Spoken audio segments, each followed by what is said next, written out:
Hi again, Graham here. Welcome back to the channel. I want to talk a little bit about some stuff that I watch. I did a video earlier this week on Tamimi, which was the first channel that I wanted to cover. I want to cover several channels in this video because they all have something in common, and I don't really need to get too detailed about their content. What these channels all have in common is that they are all Australian. I don't know what it is. Every Australian I've ever met, I've loved. Australians.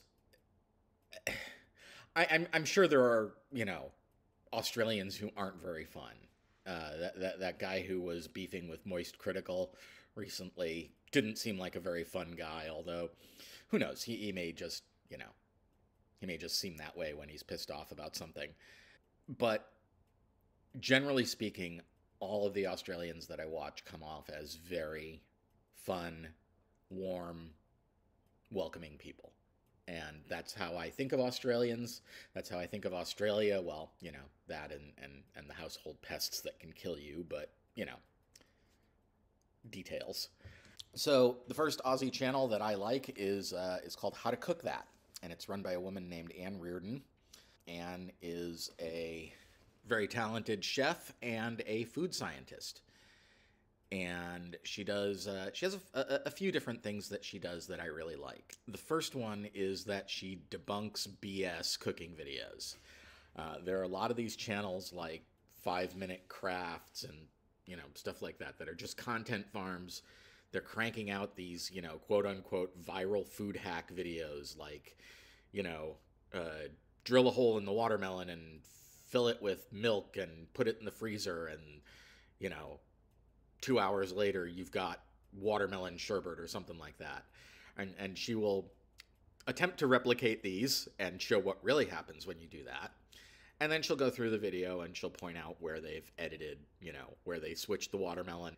The other thing, she does a couple of other things. She does, somebody bought her a 200-year-old cookbook, and she's made a few recipes out of that. And that was fabulously interesting because there are certain ingredients that we have today that they didn't have 200 years ago, like, for example, gelatin. So if you need something that creates a gel-like consistency, what do you use? And this cookbook tells you what you need to do in order to make that happen, and Anne shares that with us. And she'll make these recipes. She'll try them out. She'll get her family to try them out, and report on them. So that's interesting. I like that.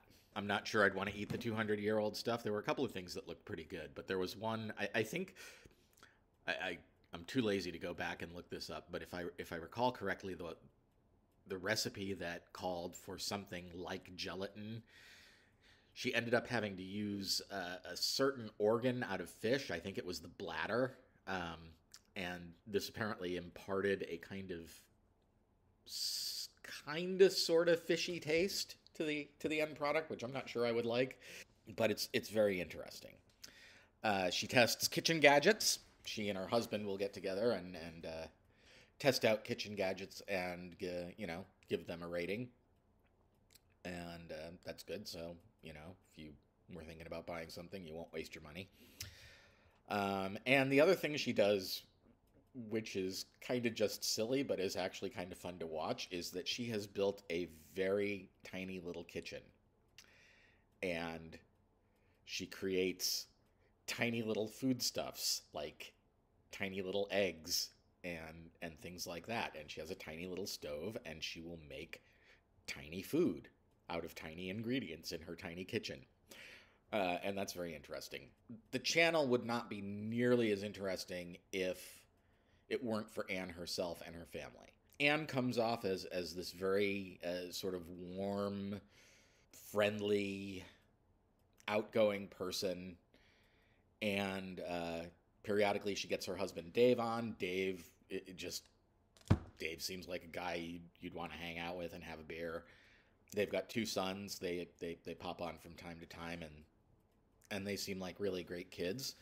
And it's just sort of the thing where, you know, you just sort of look at her and you look at her family and you say, that's it. That's what everybody's shooting for, and they've got it.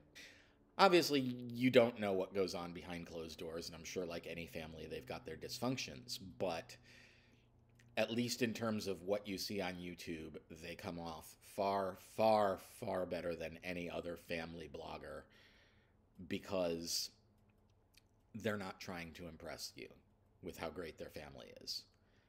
The family's just there for Anne to bounce off of, and through that, you get a sense of what kind of family they are, and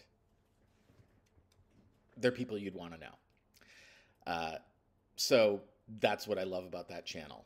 And that sort of attitude of sort of warm friendliness carries over into other Australian channels that I watch as well. I watch one called Ben's Works. Ben makes epoxy resin and wood sculptures. He will take bits of wood and cast them, you know, and use epoxy resin to make a casting, which he will then maybe turn on a lathe or you know, do some kind of sculpting to, but not always. Sometimes he just makes dioramas, and it's interesting stuff. And Ben himself looks like a fun guy. He seems like the kind of guy you could just hang out with and talk, you know, and you know, maybe he'd show you how to do some of that resin casting, and you'd have a very interesting day just hanging out with the guy. There's another guy in that sort of industrial / maker space. I don't know his actual name. His channel name is, I'm not sure if it's supposed to be pronounced Big Stacked or Big Stack D, but it's Big Stack with a capital D on the end. And what he does is he melts down scrap metal and casts it into bars and coins and ingots and things. He does everything but steel, which I guess you need specialized equipment to melt. He has a goal to accumulate a metric ton of metal of these bars that he makes. And last time I looked, he was up somewhere over 700 kilograms. So he's getting close. I don't know what he's going to do with all this metal once he's got a ton of it collected. He records the value of it in each video, the value of the metal that he reclaims. And so maybe he's planning to sell it all when he gets a ton. Maybe he figures he can sell the whole ton at once. I don't know. If not, I mean, I hope he's got something planned for it, because I don't know why anybody would want just a random ton of metal sitting in their garage. But that's that. He throws in a couple of non-metal working things, like, you know, he's got a couple of dogs, and he'll usually feature the dogs at some point during the video. I don't really care about that stuff. I usually fast forward through it. I just want to see the metal working. So that's what Big Stack does. He does these he does this scrap metal meltdown stuff, and it's, I mean, every video is more or less the same, but it's still kind of interesting and soothing to watch. He doesn't talk through these videos. He calls them ASMR. I don't know if that, I don't know if it really qualifies as ASMR, but he doesn't talk. He just gives you sort of ambient sounds of the workshop. And that's interesting. And the most recent Aussie channel that I found is called How Ridiculous. This is a, I'm not sure how to categorize these guys. It's three young guys. To me, they seem a little less like the kind of people that I'd want to hang out and have a beer with, but I think that's just because they're so much younger. I mean, these are all kids in their 20s. They do really ridiculous stuff, like they had a giant axe head and they were throwing things off a tower and trying to hit the, you know, the edge of the axe head so that it would cut things open. And they cut a rubber band ball that was about this big. They dropped it onto the axe head.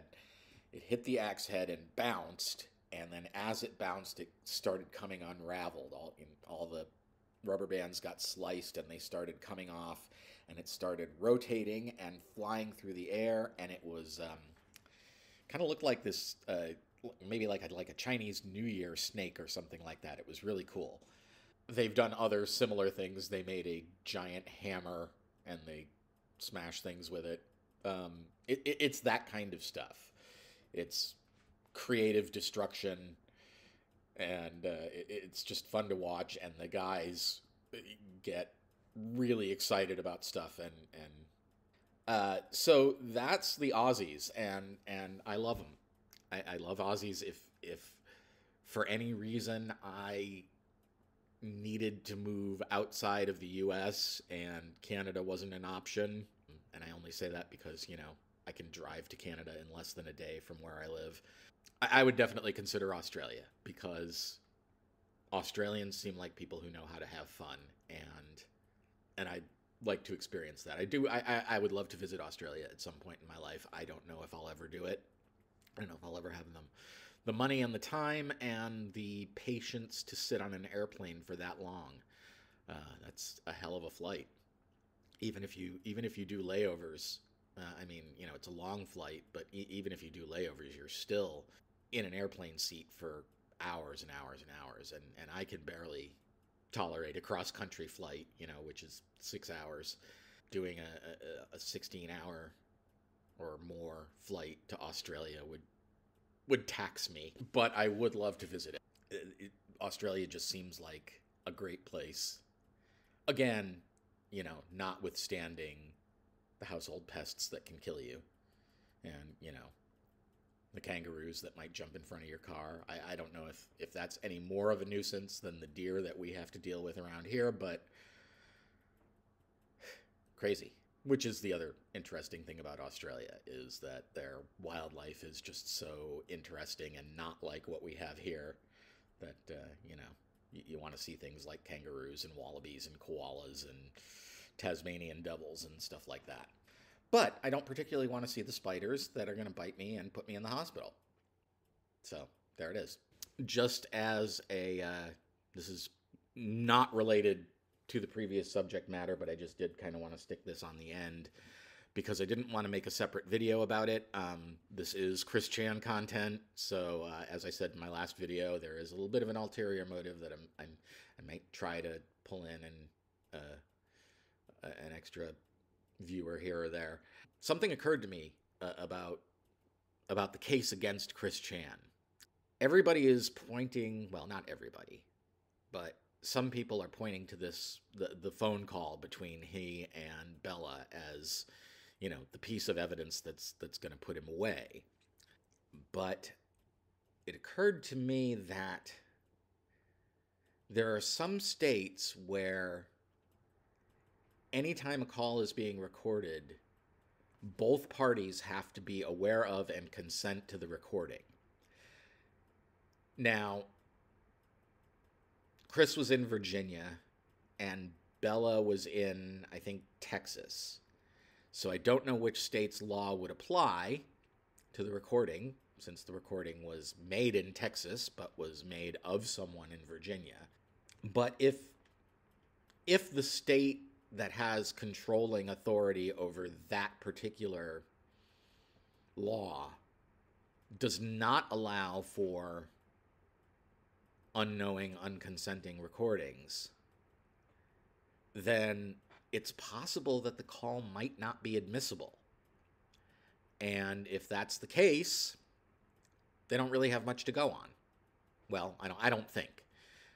I obviously don't know all of the evidence, but if it is inadmissible, that seems like a major chunk of evidence that's not going to be allowed, and that could be a problem for the prosecution.